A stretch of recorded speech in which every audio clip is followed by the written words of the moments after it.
Wendell, alcoholic, sobriety date 2/6/2013. This is Truck Sessions, the alcoholic story. In these series of videos, I'm going to tell you how it was, what happened, and what it's like for me now being sober. I'm going to do it to the best of my ability. It's kind of hard to remember things and put things in place where they need to be for a story to make sense.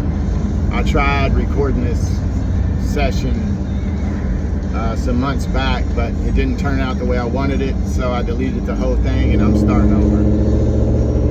So, how I was born November 1984, sixth child to 7 siblings. I had a loving and caring mother and father. We lived in Iroquois Projects, Building 26, Louisville, Kentucky. Deemed one of the worst projects in Louisville, Kentucky. It was a mix of people there. You had blacks and whites. We all got along. We were all poor. We come from the same shithole place. Everybody was poor. We was all living in poverty. I don't know about other folks there, but I know my mom and pop, they did everything that they could to make sure that we had everything we needed. We might have not had shit we wanted, but we had everything we needed. We survived. All 7 of us. So life as a kid was pretty simple. Get up, play until you can't play no more, eat, go to sleep, start over, do it again. Every day till you start going to school. But I had a pretty normal childhood. I had a lot of fun in my childhood. Didn't know nothing about nothing. Alcoholism, none of that. Didn't know what was to become. I remember just being young and bouncing around from project to project. I had aunts and uncles that lived in the projects, Park Hill. I lived in Park Hill at one point in time. I'd stay with my grandmother who lived in Park Hill. And then we lived in Arcade for a spell. All projects. We ended up moving to Litchfield.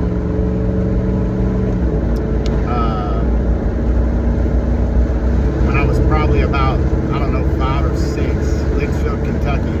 Moving from the projects to going to the country, that's a culture shock. So we lived in Litchfield. Everything's still normal. I don't know nothing about nothing. But I was hell on wheels. Even as a kid, there was issues, red flags, but nobody knew that at the time. So let me roll my window up.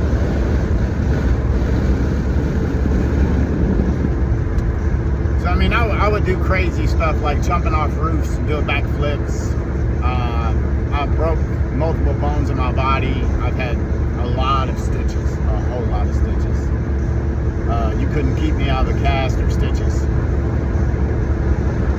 So we moved to Litchfield around, 5 or 6 years old. We only lived there for a year, but at that time, me and my brother, he's a couple years older than me, we started hanging out with a fella named Kevin. And they're smoking cigarettes, so I'm smoking cigarettes. I'm 5, 6 years old smoking cigarettes. And we decided that we were going to go to Walgreens and the Dollar General, the dollar store, I think it was the Dollar General, and still, this is at the time where they still had cartons of cigarettes out in the walkways. So we went in and put cartons of cigarettes down our sweatpants. And then we went to the dollar store and stole a bunch of toys, silly string. I can't really remember all the stuff that we stole. I know it was a nice little haul. And we had this little clubhouse It was right by the train tracks. It was almost in like a thicket. And we would go there and smoke cigarettes and, you know, just hang out like kids do. Until one day, my father decides and my mother decides they're going school shopping for clothes, and they pass through there, and I ran out like a dummy to give them a hug and a kiss, and they smelled cigarettes on me. So they kind of raided our little thicket. And my dad was furious, man. He was furious. I thought he was going to kill us. He told us to go home and wait for him to get there. I went home. We went home. We drank a whole jug of Kool-Aid trying to get the smell and the taste off of us. But it was already too late. But being that young, we didn't know. So I hid under the bed. And when they got back, I was scared to death. I hid under the bed. I was there so long I fell asleep. They couldn't find me. They go looking for me. Nobody could find me anywhere. So according to them, they were about to call the police to report me missing when my arm rode out from underneath the bed. And guess what? I didn't get in no trouble, no consequences. You know, actions keep repeating if there's no consequences. So that was that. That was my introduction into pretty much doing something that I wasn't supposed to be doing and not getting in trouble for it. Let's see where that leads. All right, I'm gonna get off here for now. So y'all have a good evening, and I'll talk to y'all later.